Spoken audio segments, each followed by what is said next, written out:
एक love marriage ठीक है कि अरेंज मैरिज ठीक है? कि सुप्रीम कोर्ट के ऊपर भी एक चीज है समाज। जो अरेंज मैरिज है वो आप उसके बारे में कुछ नहीं जानते हैं। लव मैरिज है कि आप उसको 3 साल 4 साल से जान रहे हो, तो आप किससे तुलना करा रहे हो?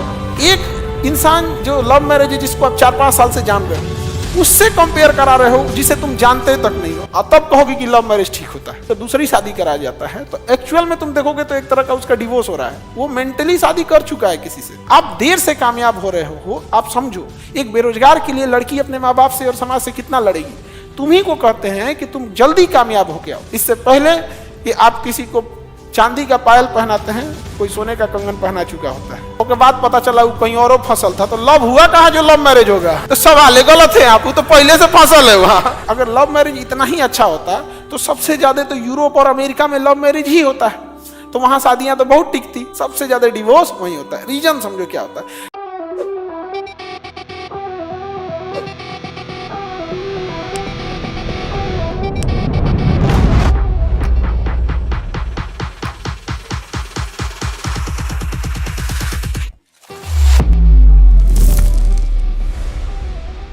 जिसको कहते हैं जीवन साथी चुनने का अधिकार, पर्सनल लिबर्टी। पर्सनल लिबर्टी ये बड़ा फेमस मामला था, लेकिन ये मामले ने ये दिखाया कि भारत में समाज के, सुप्रीम कोर्ट के ऊपर भी एक चीज है समाज। सुप्रीम कोर्ट का फैसला भले आ गया बट समाज उसको जल्दी एक्सेप्ट नहीं करता। हालांकि जीवन साथी का अधिकार आर्टिकल 21 में है, प्राण एवं दैहिक स्वतंत्रता, ये बहुत जरूरी अधिकार है। देखो इसमें सबसे बड़ा प्रॉब्लम क्या आता है, दो जगह लोग कंपेयर करने लगते हैं कि एक लव मैरिज ठीक है कि अरेंज मैरिज ठीक है। तो सबसे बड़ा चीज क्या है ना कि यहाँ पे आप कंपेयर ही गलत करते हैं। अगर आप ही से कोई पूछ दे कि बीएससी किया हुआ व्यक्ति ज्यादा पढ़ा लिखा होगा कि मैट्रिक किया हुआ, हाँ बीएस, एग्जैक्ट यही है लव मैरिज ठीक है कि अरेंज मैरिज।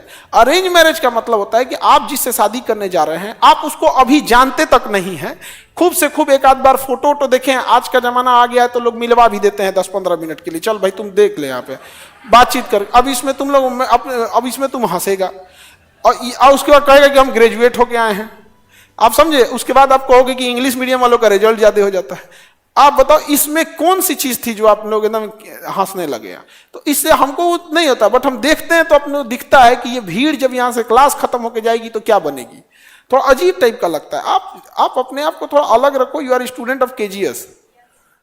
अब इसमें क्या ही बात थी, आज के टाइम पे तुम्हें नहीं पता रहता। अब पहले क्या था ना, फोटो देखना है कुछ है क्या मंडपे में देखोगे, बट एटलीस्ट अभी क्या है कि फोटो वोटो देख लेता है।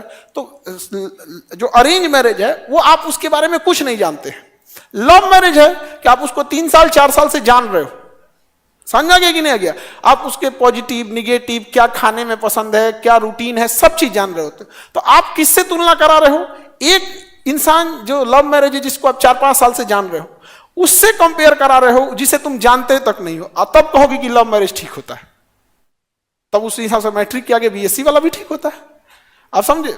तो ये दोनों में कंपेयर ही नहीं बनता है। 4 साल 5 साल बाद शायद ये भी तुम्हें इतना घुल मिल जाओ कि उससे ज्यादा बेटर समझ हो जाए, लेकिन क्या होता है ना, इंसान जल्दी समझ। दूसरा क्या आता है कि कोई लव मैरिज करना चाहता है और उसका दूसरी शादी करा जाता है, तो एक्चुअल में तुम देखोगे तो एक तरह का उसका डिवोर्स हो रहा है। वो मेंटली शादी कर चुका है किसी से। अगर वो किसी से, कोई लड़का है या लड़की है, दूसरे से शादी करना चाह रहा है बट उसको छोड़ के समाज के दबाव में, परिवार के दबाव में दूसरी शादी, तो एक तरह का उसको समझिए क्या है, एक तरह का सॉफ्ट डिवोर्स ही है। तो उसको थोड़ा सा तकलीफ लगेगा ही। कोई एक अच्छा रिश्ता है जिसको ना वो तोड़ना चाहता है ना कुछ, बावजूद समाज और परिवार के प्रेशर में आके उसको रिश्ते खत्म करता है, फिर एक ऐसी जिंदगी शुरू करता है जो नए सिरे से हुआ। लेकिन देखो जिंदगी किसी के लिए रुकती नहीं है। एक हम लोग दुनिया की कोई भी तकलीफ हो, वक्त के साथ जीना इंसान सीख लेता है, धीरे धीरे चीजें सेटल हो जाती है। समझ में आ रहा है कि नहीं? तो इसमें भले अधिकार दे दिया जीवन साथी चुनने का अधिकार, लेकिन अभी भी समाज एक्सेप्टेबल नहीं है। समझ में आ गया कि नहीं? समाज उसको एक्सेप्ट करता है? नहीं करता है। यहाँ पे माँ बाप एक लड़की का जीवन का सब कुछ ख्याल रखते हैं, सब कुछ जो मांगेगी, जितना उसकी क्षमता रहेगी, माँ बाप उसको खाने पीने पहनने ओढ़ने सारा दुलार प्यार देंगे यहाँ पे। लेकिन उसकी जिंदगी का सबसे बढ़िया इंसान छीन लेंगे समाज के दबाव में आकर। समझ में आ गया? इसमें उस माँ बाप की भी गलती नहीं है और इसमें आप लड़की लोगों की भी गलती नहीं है। इसमें 70% आप मानिए कि बॉयज और 30% गर्ल्स की गलती। आप देर से कामयाब हो रहे हो। आप समझो, एक बेरोजगार के लिए लड़की अपने माँ बाप से और समाज से कितना लड़ेगी। तुम ही को कहते हैं कि तुम जल्दी कामयाब हो के आओ। अभी तुम बैच सपोज करो, अभी तुम पढ़ाई कर रहे हो, एक आध साल में तुम बन के आ जाओ, तुम IAS निकाल लो, DSP निकाल दो। कोई बहुत बड़ा चीज नहीं है कि DSP निकालोगे, तुम एक गवर्नमेंट जॉब लेके आ जाओ, लड़ लेगी तुम्हारे लिए। क्योंकि समाज को हिसाब से भी तो देखना है किसके लिए लड़ेगी। तो आप देर से कामयाब होते हैं। इससे पहले कि आप किसी को चांदी का पायल पहनाते हैं, कोई सोने का कंगन पहना चुका होता है। इसलिए कामयाब जल्दी होइए कि देर नहीं हो जाए आपके लिए। ना तो गाना है ना, देर ना हो जाए कहीं देर ना हो जाए, हो जाता है देर यार। दूसरा एक और चीज है ना कि देखो, लड़कियों को ना इंडियन सोसाइटी जो होता है ना कि उनके लिए कहता है कि भाई इनकी शादी ब्याह जल्दी करा के निपटा देना चाहिए। ऐसा दिमाग में मेंटली में भरा हुआ है। तो आप देखेंगे ना, अगर लड़की 20 साल हो गई ना, क्रॉस हो गई, तो उसको ढूंढना लोग चालू कर देते हैं, उसके लिए लड़का ढूंढना चालू कर दे। अब 25 आते आते ना उसको ऐसा लगता है कि बाइक को सोनो मिले थमा के भेज दो, जा भाई ब्याह करा। अजीब टाइप की उसकी मेंटेलिटी हो गई। लेकिन पुरुषों में देखना, जब तक वो कमाएगा नहीं ना, तब तक कोई खोजना ही चालू नहीं करेगा। अगुआ नहीं आएगा, ना घर वाला इनिशिएट करेगा और ना अगुआ आएगा। लड़की जैसे 20 की हुई ना, अगुआ आना चालू हो जाएगा। घरों वाले तो रेडी हो जाएंगे, रिश्तेदारों रेडी हो जाएंगे। तो लड़की को लगेगा कि हम ही बचल है क्या, हम ही को पढ़ाई करना है यहाँ पे। तो बड़ी बेचारी की सबके साथ लाइफ में हुआ। समझ में आ रहा है कि नहीं आ रहा है? तो सुप्रीम कोर्ट ने तो बोल दिया है कि जीवन साथी चुनने का अधिकार, लेकिन समाज का दबाव है कि नहीं? आज भी समाज में नहीं होता। और कहीं ना कहीं एक चीज ये भी है कि अगर इसे अगर लव मैरिज इतना ही अच्छा होता तो सबसे ज्यादा तो यूरोप और अमेरिका में लव मैरिज ही होता है। तो वहां शादियां तो बहुत टिकती, बट सबसे ज्यादा डिवोर्स वहीं होता है। सबसे ज्यादा डिवोर्स वहीं होता है। रीजन समझो क्या होता है कि जब आप लव मैरिज करने जा रहे होते हो तो पूरे समाज से लड़ चुके हो, सबसे लड़ चुके। अब ये रिश्ता केवल आपका और उसका है, दूसरा किसी का नहीं है। तो जब लड़ोगे ना तो दूसरा कोई बीच में बचाने भी नहीं आएगा। और जहां लड़े रहोगे तो इधर के घर वाले भी खफा हैं और इधर के घर वाले भी खफा है। जैसे लड़ोगे ना तो आग में घी डाल देगा सब। बेटा समझाए थे ना तुमको, कोई बात नहीं है, हम माफ कर देंगे, छोड़ो करा। आग में घी डाल के काम करेगा और छोड़वा देगा सब यहाँ पे। लेकिन अगर आप अरेंज मैरिज किए रहते हो, दोनों घर वाला आपके साथ है, सोसाइटी, परिवार, रिश्तेदार सब साथ है, कुछ गड़बड़ सड़बड़ होगा ना तो एक आध को छोड़ के बाकी सब समझाएगा। अरे होते रहता है, कहाँ नहीं होता है ऐसे। हाय तुम अपने पापा को देखते हो कैसे झेलते हैं आदमी को, हमारे को पता है। वो बेचारा चौंक जाएंगे, अरे यार बुढ़ापा में हमारा बोलती है कैसे झेलते हैं। तो दोनों में ना थोड़ा वो है। तो इस एज में आप लोग को लगता होगा कि बाप रे बाप क्या हो गया क्या नहीं हो गया। ऐसा भी नहीं है। कोई कोई देखते हैं सुसाइड करना बता जाता है, इतना भी नहीं होना चाहिए। समझे? क्योंकि आपकी केवल एक व्यक्ति के प्रति जिम्मेदारी थोड़ी थी, आप उस माँ बाप को भी तो सोचिए जिसने आपको पाल पोस के बड़ा किया, नहीं किए? 1 साल तक ही किसी भी तकलीफ का असर रहता है। वो भी 6 महीना कौन चीज, ये भी डिपेंड करता है कितना खाली बैठे हैं। अगर आप खाली बैठे हैं तो आपको क्या है कि कितनों साल आप टेंशन में रहेंगे। कोई कितनों बिजी है तो कोई टेंशन नहीं, काम खत्म। कितनों बड़का काम रह गया यहाँ पे। एगो डिप्रेशन में गया था, उसको बहुत भयंकर वाला ब्रेकअप हुआ था, वो मरे उरे का कगार पे आ गया था। तो हमारे पास आया, एकदम रोए रोए कि सर हम सामने मरेंगे। हम कहे बकलो सामने मरेंगे, हम कहीं मरो ना जाएगा तो फिर हमरो पहुंचेगा, क्योंकि आप ही के पास आया था। कौन सी जड़ी बूटी सुना दी आप? हम कहे ये भाई इसको बचाना 2 वजह से जरूरी है। एगो तो ये भी एक जीव है, मानवता के नाम पे भी जरूरी है। हमरा से मिल गया है, आज ही मरेगा तो हमारे पास आएगा। तो दोनों वजह से जरूरी है। उसको कहेंगे एक काम कर तुम ना, तुम 1 हफ्ता बाद मरी हो, अभी तुम 1 हफ्ता सुन पहले मेरी बात।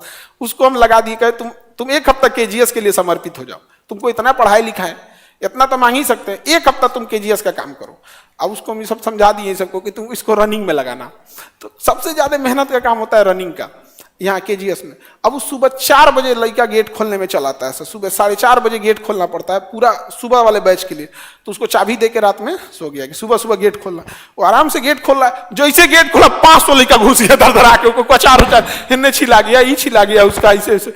उसके बाद लाइन लगाना है, गर्ल्स को इधर रोकना है, बॉयज को उधर रोकना है। पानी टंकी में पानी है कि नहीं, रात भर में पानी रहना चाहिए कि सुबह भरेगा तो इतने बच्चे आ जाएंगे, टाइम नहीं मिलेगा। RO चालू करना है, कहाँ का जनरेटर चालू करना है, जनरेटर में डीजल है कि नहीं, PDF छप के किया गया, पहले पीडीएफ रखो, फिर देखो कौन पीडीएफ में कितना जाएगा, फिर उसको सॉर्ट करो, इस हॉल में जाएगा किस हॉल में जाएगा, सारे हॉल के हिसाब से, फिर उसको बांटो, फिर छुट्टी होगा, अगला बैच आएगा, तब तक कोई बीमार पड़ गया, कोई पंखा टूट गया, बेंच टूट गया, कोई गेस्ट आ गया, कुछ सुबह से शाम तक होते होते होते होते 9 बजते बजते जब गया सोने के लिए तो धाए से सूत गया एकदम।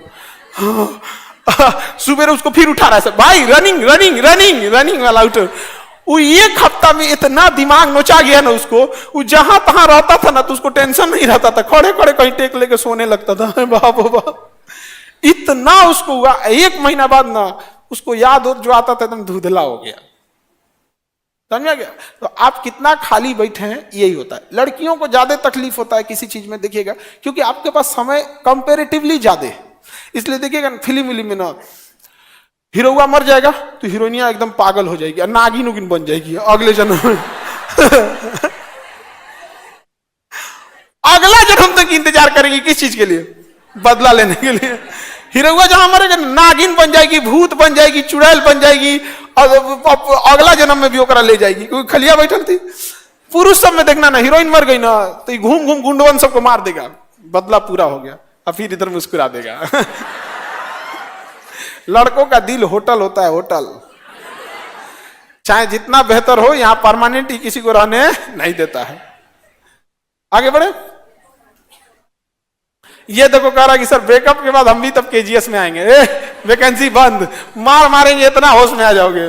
बैठ के रहो ना, बैठ के बोलो, क्वेश्चन बोलना, तुम समझे करती है, पढ़ाना थोड़े, तुमको क्वेश्चन पूछना। ले ये तो कोर्ट से खत्म हो गया, यहाँ पे तो क्वेश्चन गड़बड़ है। यहाँ पे एगो बमनी क्वेश्चन है कि कोई किसी से ब्याह करना चाहता था, 2-4 साल से एक दूसरे को समझ रहे थे, उसके बाद पता चला वो कहीं और फसल था, तो लव हुआ कहाँ जो लव मैरिज होगा? तो सवाल गलत है, आप तो पहले से फसल है वहां। अरे किसी का प्री एग्जाम निकलेगा तब ना मेंस लिखेगा जी, वो प्री में फेल भइले वहां। गजब सवाल पूछ रही, क्या उससे लव मैरिज होना चाहिए कि नहीं होना चाहिए? अरे भाई उसको पहले लात मारना चाहिए। नहीं समझे? देखो ये सारी चीजें जो होती है ना, ये सारी चीजें ये एज पे डिपेंड होती है, ठीक है? जिस एज में आप हैं, इस एज में सबसे ज्यादा आपको लगता होगा कि कोई जीवन साथी अच्छा मिल जाए, चाहे वो लड़का हो या लड़की हो। इस एज को खत्म करते आपका 1.5-2 साल किसी किसी का, मान के चलो अब में सब एक ही एज के तो है नहीं, जिस दिन आप 25 क्रॉस करने लगेंगे, 25-26, आपका ये भूत अपने से उतर जाएगा आराम। देखो ये इसमें कोई बहुत बड़ा रॉकेट साइंस की जरूरत नहीं पड़ती है। जैसे आपका खिलौनों का भूत उतर गया ना, आज कोई आपको लाख अच्छा खिलौना दे देगा रिमोट से चलने वाला, अरे रखना यार, तो खेले का उम्र रही है। उसी तरह जैसे आप क्रॉस करिएगा ना, एक ऐसा एज आएगा ना जिससे में आपको कोई हिसाब से मतलब नहीं रहेगा। इसलिए आप देखिएगा जब भी कोई एक लेवल के आदमी को, क्योंकि 25-26 तक तो आपका स्ट्रगलिंग ही चल जाता है, किसी का 27-28, मतलब आप समझो कि कोई जल्दी हो गया तो ठीक है 25 के आसपास में, नहीं तो 30 के आसपास में, यही एज होता है स्ट्रगलिंग। इसके बाद जब सक्सेस तुम देखना उसको ये सब लंग फन में नहीं रहता, दे निकल यहाँ से, कोई देख के हंसबो करेगा तो क्या तो कोई नहीं, वैसे भी कोई उसको देख के हंसबो नहीं करेगा। क्योंकि जब आप एक पोस्ट पे पहुंच जाओगे ना तो लोग आपको रिस्पेक्ट देंगे, फिर आप कंफ्यूज हो जाओगे कि रिस्पेक्ट दे के हंस रहा है या कुछ सोच के हंस रहा है। इसलिए तुम यही सब चक्कर में ज्यादा नहीं रहना चाहिए। आगे बढ़े। कोई चीज पहले से सोच के रखोगे तो थोड़े होगा। समझ में गया क्वेश्चन? समझ में आ गया बमनी? सर आपको देखकर तो, आपकी बात सुनकर भरोसा ही उड़ गया ये सब चीजें पे। हाँ ठीक है बाबू, सर हमको भूत उतर गया। देखो हम इस सब में ज्यादा, देखो बहुत ज्यादा नहीं समझाते, हम आपको प्रोज एंड कॉन समझा देते हैं कि देखो भाई पॉजिटिव रहेगा या नेगेटिव रहेगा, समझा? और उसके बाद आपको अपना समझना है, क्योंकि जिस एज में आप हो, आप कोई दुनिया कोई ताकत नहीं समझा सकता। किसी बच्चे को आप लाख प्रवचन दीजिए, वो खिलौना खेलवे करेगा। तो जिस एज में आप लोग हैं, आप सुधरेंगे नहीं इसमें, ठीक है? लेकिन फिर भी अगर बीच का रास्ता बताना चाहते हैं तो जल्दी कामयाब हो जाना, जल्दी कामयाब हो जाना। और जल्दी कामयाब हो जाओगे तो थोड़ा सा सहूलियत ज्यादा रहेगी, फिर जाति सब बीच में उतना बड़ा बाधा नहीं आएगी। अदरवाइज में ऐसे में बहुत दिक्कत होने लगता है। नहीं बाबू चलो आगे समझते हैं, इस सब का समझाने से ढेर कोई फायदा नहीं है, तुम लोग समझने वाला नहीं है। तुम लोग कहेगा कि ढेर जानते हैं, क्या पता, तुम लोग अपने आप को एडवांस समझने लगा है ना। और आजकल ये चीजें बड़ा इजी हो गई है, किसी से बात कर लेना, व्हाट्सअप आ गया है, एगो कौन चाहिए नचनियन वाला, कौन चाहिए इंस्टाग्राम, एक वो आ गया, उसमें ओकरों से बात कर लेता है सर। हाँ तो यूट्यूब सबसे सुरक्षित है, बातें नहीं हो सकता है, सबसे सुरक्षित वही है। फेसबुक हो गया, ये हो गया, क्या है मतलब, क्या है आजकल किसी से किसी बात कर लेना है। एक हम लोग का जो जनरेशन था ना, वहां के अगर पिटा ना किसी को कॉपी मांगना हो ना, शुरुआत कैसे करता है लड़कियों से कॉपी मांगने से, भर लड़कन में कॉपी का कमी हो गया है, तो कॉपी मांगना है तो लड़कियों ने सबसे मांगना है रे। और लड़कियों होशियार होते हैं, कॉपी अगर तुम कॉपी मांगने जाओगे ना तो देखेगी ठीक है लग रहा है आप, तब कॉपियां देगी, ठीक है कल दे देना याद से, तनी तुम तनी करिया उरिया रहो, हमें मिला है तुमको कॉपी मांगने के लिए, एक से अच्छा अकेले रह जीता हूं। तो तुम कुछ ही समझता है, तुम बेवकूफ समझता है सबको। हाँ, और नहीं तो सहेली से बतियाएगा, हाउ आया था मुझे सामरा से कॉपी मांगने। हाँ। यूपीएससी, बीपीएससी एवं सभी राज्यों की सिविल सेवाओं की परीक्षाओं एवं नीट जी आदि की तैयारी करें भारत की सबसे बेहतरीन coaching centre Khan global studies के साथ। अधिक जानकारी के लिए हमारे दिए गए हेल्पलाइन नंबर 8757354880 पर संपर्क करें।